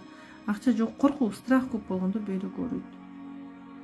Эң сонун жеңилдеп калдым. Белим уюп турат. Кайрадан ушундай жасаңыз. Жеңилдедим, азырык жеңилдедим, ыйладым. Молодцы, сол турбу ооруду. Эсине катам. Токтоо, ыйладым. Уруксат бересиз сиздерге? Табаным ысып кетти, туура? Башым дагы ооруду. Бошодуңузбу? Көзүм ооруду. Көз ооругандар күтүү болгон. Кимдир бирөөнү күткөнсүз. Мүмкүн ата-эне эрте каза болуп калганда да күтүшөт. Бул дагы психосоматика. Аябай сонун жеңилдедим, жакшы. Мен ыйлап денем бошоп калды, жакшы. Маткам ооруп, ыйлагым келип, эстеп чыйрыгып, азыр денем нур болуп эс алдым. Кайра жасаңыз, терапияны. көзүм ачыла түштү. Биринчи тамагым, жүрөгүм аябай ооруп кыйналдым. Эсинеп көзүмдөн жаш агып денеме нур тарагандан кийин өтө сонун жеңилдедим. Вообще сонун болуп калдым эжеке. Я вам так благодарна. Но передарилась заново. Ура, молодцы, рахмат кыздар. Эгер сиздерде ушундай жакшы сезимдер болгон болсо, көзүмдөн жаш чыгып кетти, уруксат бергиле, башым оор болуп турат, кайра жасайсыз, ыйладым дейт. Буттарым жылыды, далым үйдү, бирок өзүмдөн бүткүл денем фиолетовый болуп көрүндү. Эми бул терапияда кыздар, азыр сиздер менен бир терапиядан учкунун жасадык да. Азыр эркин боло түштүңүзбү? Башым, бөйрөгүм ооруду, коркуу, страх сизде калып калган. Страхты табыш керек. Жеңилдедим, аябай эстедим, көзүмдөн жаш куюлду. Кээ бир кыздарда жөн эле көздөн жаш куюла берет. Мен өтө эңседим, сол жак көкүрөгүм, колум, башым дейт. Апага байланыштуу прям легкость, летаю на душе, легкость. Молодцы, жандарым. Сонун болуп калдым, жүрөгүм кысылды эле, бир аздан жеңилдедим. Кысылган эмнеден? Эркиндиктин чектелүүсү го. Жеңилдеп калдым. Обида да. Аябай ыйладым дейт. Кусайын деп куса албадым дейт. Ошондой сезим болду, Кийин далым оор болду, андан кийин эстеп көзүмдөн жаш ага берди. Азыр эле айтпадымбы, мойнум ооруп калды. Өмүрүңүздү башка бирөө башкарды, өзүңүздүн каалоолоруңуз аткарылбай калган. Тамагым болуп калды, кайра жасайсыздар. Жыргадым дейт, эч нерсе болбоду. Мына кыздар уже жазып атасыздар, мага айтеним такыр көрүнбөй койду. Подсознание коргоп атат. Дагы эстеп жасоо керек го. Анда сиз башынан баштап жасашыңыз керек, курстан баштап. Сол жагым, көкүрөгүм, башым ооруп турат. Эми кыздар, бул бир эле терапия да. Бир эле терапия. Терапиянын түрлөрү көп. Чектөөлөрдү бузуу терапиясы деген бар. Чек ара терапиясы бар, самооценка терапиясы бар, атадан уруксат алуу, ападан уруксат алуу терапиялары бар. Терапияларды көп жасасаңызчы, кадимкидей жеңилдейсиз го. Тамакта бир нерсе туруп калган, кайра жасайсыздар. Кыздар, эми зоптон кысылып кыйналып атам, эмне кылсам болот? Дем алып дем чыгарасыз эми. Терең дем алыңыз, бир аз эшикке басып келиңизчи. Бир аз ары бери басыңыз. Жабактарым карышты, башым ооруп турат. Сизде челюстный блок. Оозду ичине кайрып дем алып дем чыгарыңыз. Тамагыма ком туруп калды, дем чыкты. Чыктыбы? Ыйладым, далым ооруду, денем капкара талып агып кетти. Каптап калыптыр, агып кетти. Анан окейин ичим сонун бурады дейт. Кыздар, көрдүңүздөрбү, кош бойлор жасаса болот дейт. Болот, бирок мындай өзүңүздү жакшы мындай осознанно жасаңыз да. Жыргап эле жата бердим, тамагым ысып турат дейт. Кабактарым ооруп, далдарым ооруп, көкүрөктөрүм ооруду. Атаңыз менен мамиле кандай болду? Атаңыз өзүңүз каалабаган учурда жумуш кылуу, мисалы.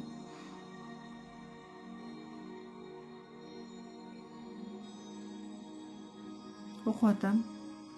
Кан келүү эмнеден? Кээ бир кыздарда кан келип кетет, кыздар. Ошол сизде атага, апага обидалар болушу мүмкүн. Жадында сизде брюшный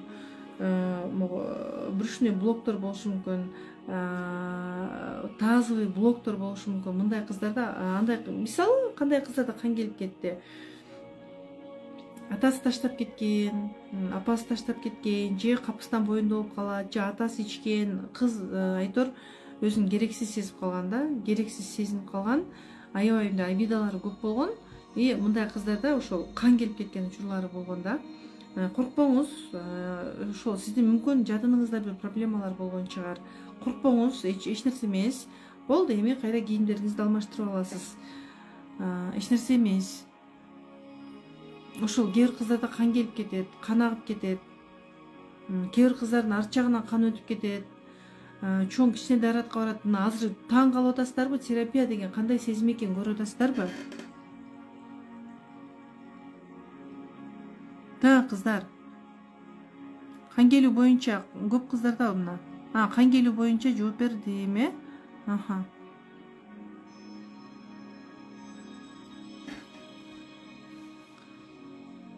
Мурду менен дем алып, оозу менен чыгарсам болот. Заң, зара чыкты. Азаматсыз, сонун. Жолдошума обидам бар, бирок чыккан жок. Бара-бара күйөө менен мамилеге терапия бар.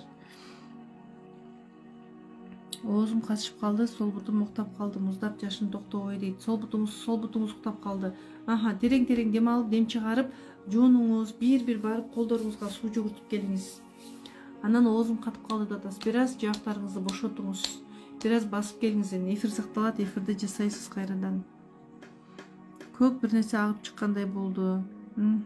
Онлайн терапия барып дейт. Ооба. Кыздар, мен сиздерге сунуштаймын. Биринчи онлайн сабакка жазылыңыздар. Консультацияга келгендечи кыздар, онлайн сабагымдан өтпөгөн же онлайн сабакка жазылып алып, жалкоолонуп жүргөн кыздар менен иштегенден кыйналасың да. Онлайн сабакты жеп ичип, чагып келген кыздар мененчи 4-5 консультацияда эле мондай результат болот. Онлайн сабактарды жегиле, ичкиле деп айтам да. Онлайн сабакты жакшылап жеп ичип алсаңыз, сиз жөн эле 200-300 миң акчаңызды экономдойсуз. Бул сиздерге мен просто сиздерге 1,5 саат сабак өттүм азыр. 1,5 сааттай сабак өтүпмүн азыр. 1,5 саатта мен сиздерге миллиондор калган билимдерди бердим. Эфирге 200 миңге алган билимимди деп айтылыптыр. Жок, бул 200 миң эмес. Мен миллиондор калган билимдеримди кошуп, жыйынтыгын сыгып берип атамын. Сиздер келесиздер, терапияларды жасайсыздар, сабактарды көрөсүздөр. Сиздер 500 миң акчаңызды экономдоп аласыз. Анткени терапияны бир эмес канча жолу жасайсыз. Ар жасаганда ар түрдүү түшүнүп келет. Сабактарды кайра угасыз. Сиз четко, конкретный суроо менен келесиз. 5 терапия сизге жеткиликтүү болуп калышы мүмкүн да.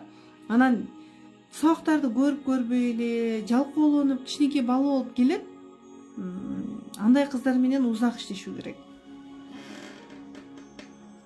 Онлайн сабак кыздар 31 январь башталат. 31 январь, бүгүн 29 январь, 31 январь башталат. Биринчи күнү сабак өтөбүз, жана ушундай терапия жасайбыз.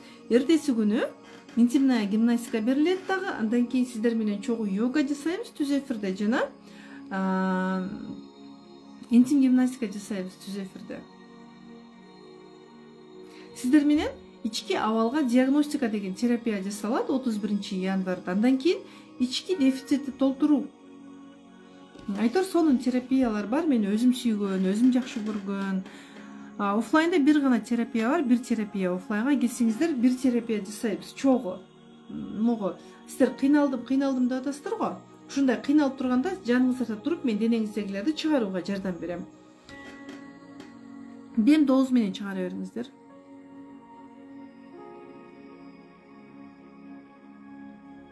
Мына бирөө жазып атат, эжеке мен катышканмын, курсуңузга алмалды, амал кылган эмес элем дейт. Эми өтө керек болуп атат. Сөзсүз ошондой өтө керек боло турган нерсени күтүш керекпизби?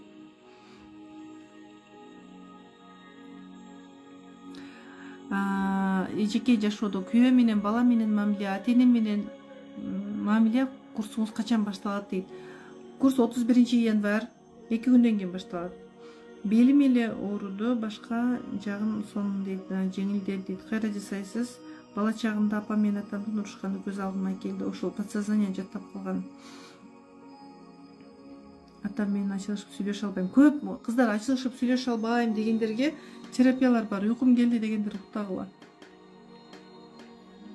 Ичимден оор эмес нерселер чыкты. Көрдүңүзбү? Дене сактап калат. Мына кичинекей баланы элестетиңизчи. 5-6 жаш, 10-15 жаш кызды уруштуң, айгыз сен аларды урушуп атасың да. Кызың ыйлайт, ошол боюнча уктап калат. Эртеси маанайы жок турат. Эртеси маанайы башка. Элестетиңиз, кызыңыз эч нерсе болбогондой турбайт. Эртеси башка маанайда турат. Уже подсознание жазды деген сөз бул. Мээнин жумушу көп болгондуктан мээ стресстин баарын булчуңдарыбызга чачып берет. Анан биздин булчуңдарыбыз, азыр сиздер кыйналып атасыздар. Негативдер тыгылып калган, таш, оор жүк көтөрүп жүрөсүз. Окууну чыдамсыздык менен күтүп атам дейт. Молодцы. Интенсив курсуңузда болобу дейт. Мындай практикадан, терапиядан 11 бар, онлайнда 28 бар. Мүмкүн болушунча кыздар про тарифи азыр арзан 2990 сом про тарифи жакында көтөрүлөт. Баасын көтөрөбүз, курс бул боюнча калбайт. 2990 сом азыр про тарифи. Мүмкүн болушунча бир аз кафеге барбай коюңуз, азыраак жеп коюңуз, колбаса, сыр жебей туруңуз. бир азга кафеге барбай туруңуз, бир аз шеринеге кошулбай туруңуз дагы про тарифине жазылып алыңыз. Анан студенттер деле 5 жыл окуйт эмеспи? Сиздер биз менен бирге 2 ай чогуу болосуздар. 2 ай тамагыңыздан бышат, башка дагы 2 күнүнө сабактарды көрүп, терапияларды жасап, көнүгүүлөрдү жасоого өзүңүзгө убакыт бөлүңүз. Макулбу? Чоң адам өзүнө убакыт бөлөт. Эгер убакыт бөлө албасаңыз, мого уялбай кантип айтып атасыз? Уялбай, мен арыктай албай атам. Мени күйөөм сыйлабай атат. Кайнем мен ушинтти дегенге биздин акыбыз жок. Аракет кыл. Кантип аракет кыласың? Билим ал. Мына курстарды берип атабыз, онлайн сабактарды берип атабыз. Мына керек болсо Бишкекке келбей туруп, сен печкаңдын түйүндө отуруп кышында өзгөрүп алат экенсиң. Сол бутундагы урдат апага байланыштуу. Эртең мастер-класс болобу? Кыздар жок, эртең мастер-класс чылдырылды. Айтылат. Эртең мастер-класс болбой турган болду, себеби мен башка жумуштарым чыгып калды. Сиздерге айтылбай калдыбы? Эртең мастер-класс жок, кыздар. Жаш бала менен отуруп жасоо кыйын болду дейт. Мен ишенбей элем, кантип эле деп. Неге? Ыйладым да алмачты, тамагыма бир нерсе тыгылгандай болду, эриндерим тартты, лицой. Бирок колум, башым оор болгонсуп турат. Дагы деле биринчи жолу сабагыңызга катышып жатам, чоң рахмат, жана таң калдым дейт. Кайра жасаңыздар. Кыздар, ким ооруп, кыйналып калган болсо, ваннага кириңиз. Ваннага кирип, же душка түшүңүз, жаным деп. Ар бир дене мүчөңүз, эгер душ жок болсо, суук болсо, анда дарат алгандай болуп колдоруңузга суу алганда ар бир клеткаңызды, ар бир бырыштарыңызды сезип, жаным деп. Ар бир бырышыңызды сезип, жаным, кагылайын, ананып кетейин деп денеңизди жакшы көрүп жасаңыз, макулбу? Чымырап аткандар, демек сиздин өмүрүңүздү накытта бирөө башкарды. Алтындар, менин коллективим, коллегам жооп берип атат. Кыздар, дагы бир жолу айтып кетейин дагы, мен эфирден чыгуума туура келет окшойт, анткени эфирде сактоо керек да, кыздар, баштан жасоо керек. Табарсыздын ооруган эмнеден тоже тазовый блог. Көзүмдөн жаш акты, уруксат бергиле. Обида бар чыккан жок. Акырындык менен чыгат, курска жазылыңыз, сонун сезим болду. Пирожкадай нурдуу жең периштедей дедиңиз окшойт, Көрөгүм кое берип атат. Кайра жасайсыз? Сиздин апаңызга деген обидаңыз бар, атаңызга деген да обидаңыз бармы? Көкөрөгүм кое бербей атат деген. Атага да байланыштуу, апага да байланыштуу, сөзсүз. Мүмкүн экөө көп урушкан, мүмкүн ажырашып кеткен, көкөрөгүм кое бербей атат дегендер. Мүмкүн арак ичкен.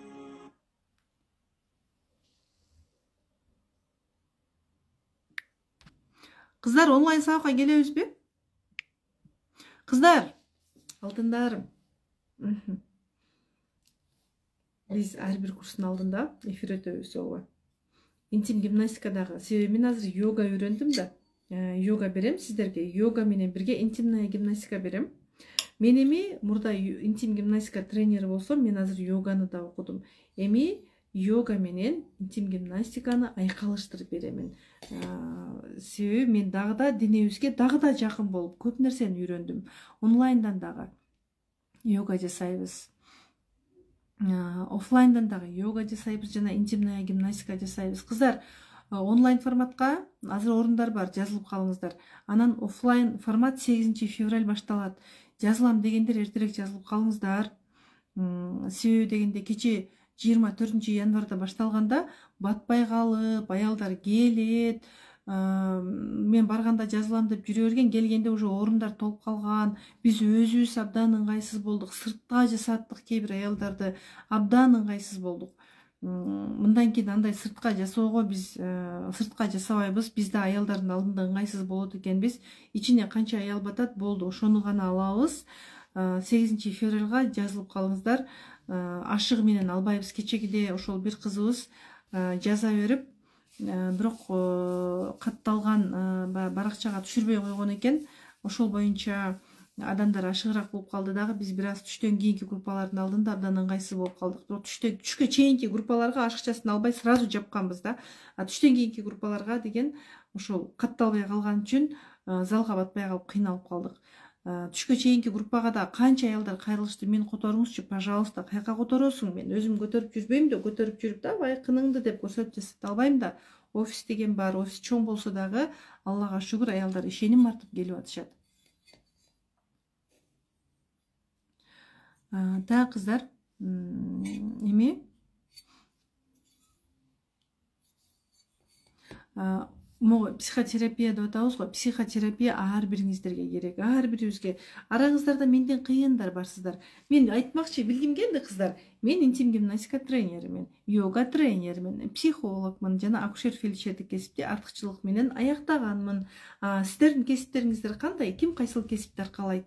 Мен билгим келип атат. Мени кайсыл адистиктин ээзи, кайсыл кесиптин ээлери угуп атат? Мага кызык. Баталарыңыздарды угуп атам. Алла ыраазы болсун баарыңыздардан. Өмүрүңө береке дейт. Амин, амин. Мээрим айым, жаным, алтыным.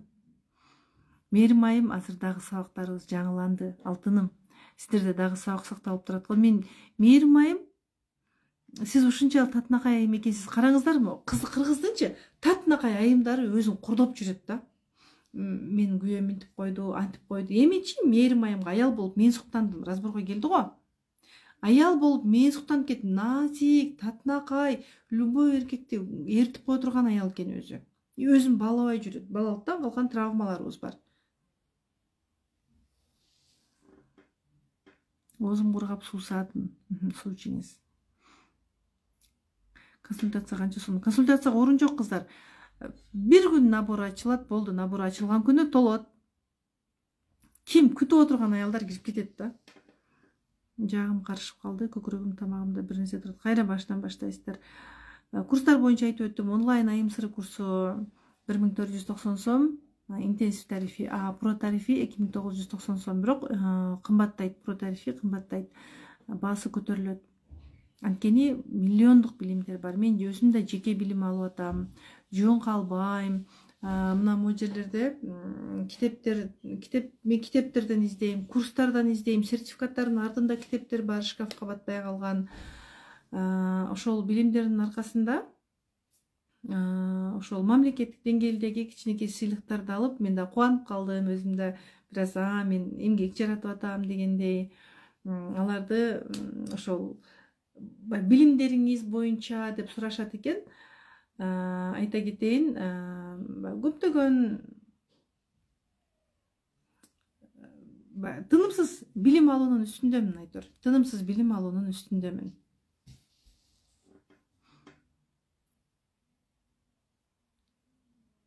Ичи муунткан эмнеден дейт. Чыкпай калган сезимдер көп ыйлаган болушуңуз мүмкүн. Төмөн сезинүү көп болгон болушу мүмкүн. Мен чечим чыгардым дейт. Азаматсыз. Дагы эле оң капталым болуп турат. Атага байланыштуу. Атаңыз урбадыбы экен сизди?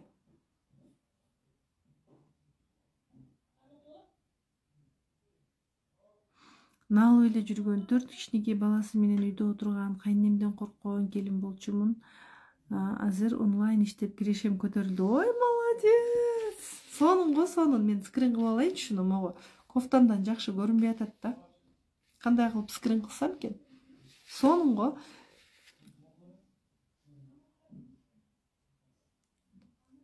Кандай кылып скрин кылсам экен?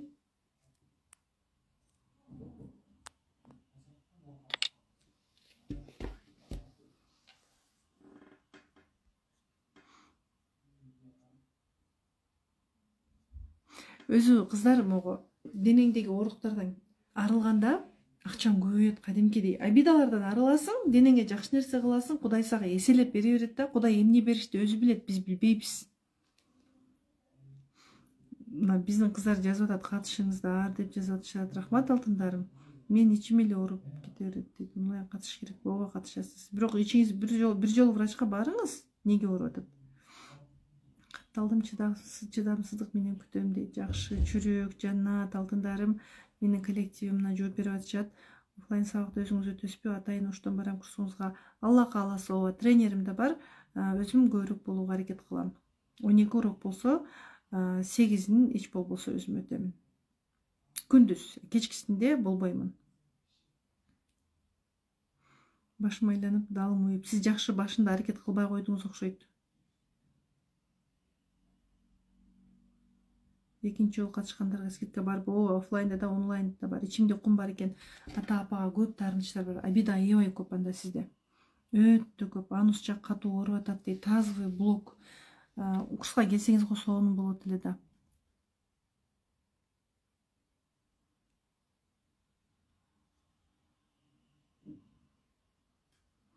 Бутум башым чымырып атат. Ошон үчүн терапиялык сабактарды сактап беребиз да. Курс бүткөнгө чейин да жасайсыздар, курс бүткөндөн кийин да сакталат. Детский травманы сиздер менен кетирсе, ооба, ошо биз менен кетиресиз да детский травманы. Ичим ысып чыкты, чыйрыктым, эстедим, сол бутум ооруду. Апага переменныйлар гимнастика кылса болобу дейт. Куш бойлуулар негизи жасаса болот, бирок сиздер менен биринчи суроо жооп болуш керек да. Угроза жокпу, тонус жокпу, буга чейинки куш бойлуулук кандай өткөн, өзүңүздү кандай сезесиз, буга чейин жатын оорулары болгон жокпу сизде, иммунитетиңиз кандай, ашыкча салмаңыз жокпу, уйкуңуз кандай, чыйраксызбы? Эгер баары жакшы болсо, анда катышсаңыз болот. Анан ушул айткандардын бири эле сизде болсо, лучше не надо. Акчаны каяка төлөйбүз дейт. Директке кайрыласыз, директке байланышасыз. Сизге кыздар сиз менен байланышат.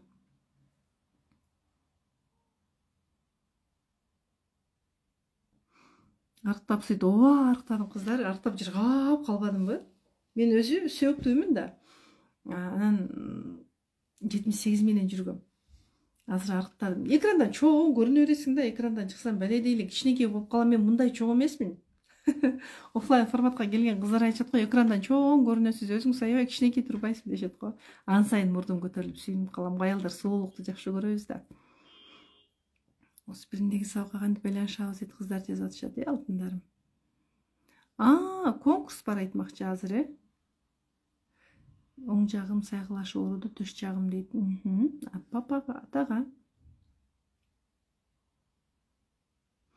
Абдан күтүп атам, өзгөрөм, меримдүү, эне чырайлуу, сүйкүмдүү, бактылуу жар болом дейт. Азаматсыз ниетиңизге жетиңиз, уктап калбы сонун болгон. Уктап туруп уже улантып атасыз го, Так, азыр кыздар.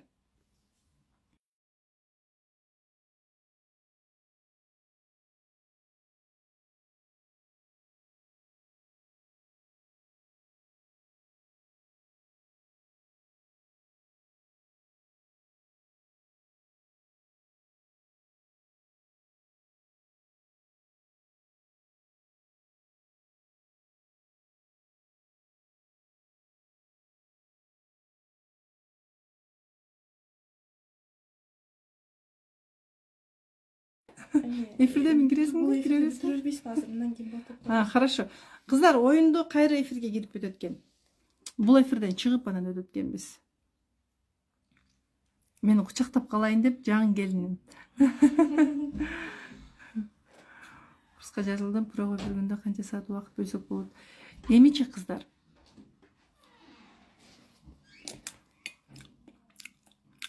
Деп көрбөш керек да. Атайын, столго отурасыз, дептериңизди алып келесиз. Гүлбарчын деген менин куратор кызым белекке берген. Муну мен дайыма жаныма салып жүрөм, толоюн деп калды. Дептериңизди дайыма жаныңызга көтөрүп жүрөсүз.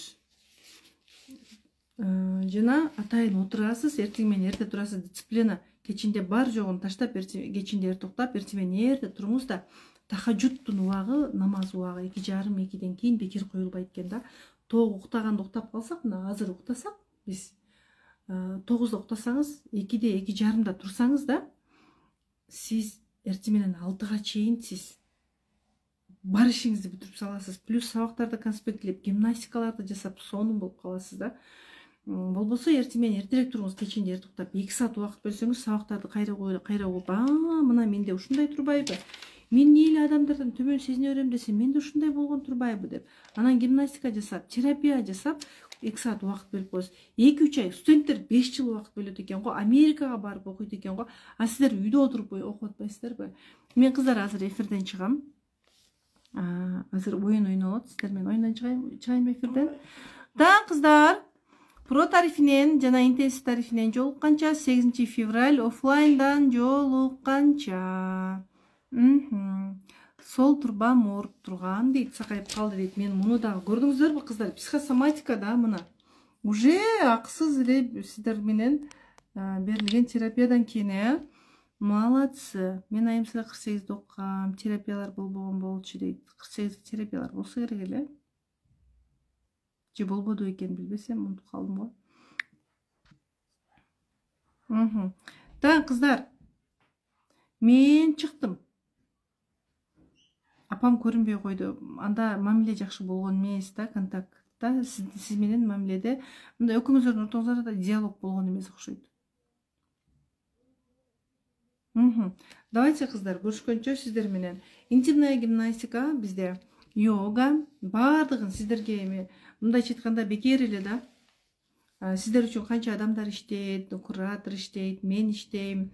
Дагы экран сыртында канчалаган кыздар иштейт, биздин менеджер кыздар, медиа бөлүмү, айтор көп адамдын эмгеги менен сиздердин ден соолугуңуздар калыбына келип калат. Үйүңүздөрдө отуруп эле. Сиздер үчүн биз үйүбүздө иштейбиз, а сиздердин ден соолугуңуздар үйүңүздөрдө отуруп эле калыбына келип калат. Йогадан да сиздер мощный жыйынтык аласыздар. Саламатта калыңыздар. Көрүшкөнчө. Азыр сиздер менен оюн ойнотулат экен. Эфирден кийин кайра сразу эфирге киришет.